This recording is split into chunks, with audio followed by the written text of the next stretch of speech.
ధనిక రాష్ట్రాన్ని బీఆర్ఎస్ అప్పుల పాలు చేసిందంటూ మంత్రి పొంగులేటి శ్రీనివాసరెడ్డి విమర్శించారు. బీఆర్ఎస్ పాలనలో పేదలు అనేక ఇబ్బందులు పడ్డారని ఆరోపించారు.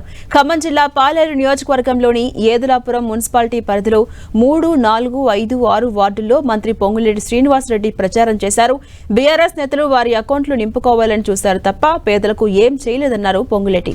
2 సార్లు మాయమాటలు చెప్పి బీఆర్ఎస్ అధికారంలోకి వచ్చిందని, వారి స్వలాభం కోసం కట్టిన కాళేశ్వరం కూలిపోయిందన్నారు పొంగులేటి.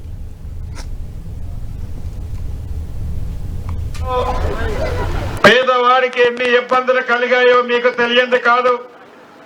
కేవలం వారి స్వార్థం కోసం, వారి స్వలాభం కోసం, వారి అకౌంట్లు నింపుకోవటం కోసం కార్యక్రమాలు చేపట్టారే తప్ప పేదవాడి ఆత్మ గౌరవానికి చిహ్నంగా, పేదవాడికి భరోసా ఉండే విధంగా, పేదవాడికి అండదండలుగా ఉండే విధంగా ఆనాటి ప్రభుత్వ పాలన జరగలేదు. 2 పర్యాయాలు మాయమాటలు చెప్పారు. మాయమాటలు చెప్పి అధికారంలోకి వచ్చేంత వరకే మాయమాటలు చెప్పారే తప్ప అధికారంలోకి వచ్చిన తర్వాత వారి స్వలాభం కోసమే, వారి స్వార్థం కోసమే పనిచేయటం సరిపోయింది. దానికి నిదర్శనమే కూలిపోయిన కాళేశ్వరం లాంటి లక్షలాది కోట్లతో కట్టిన ప్రాజెక్టులు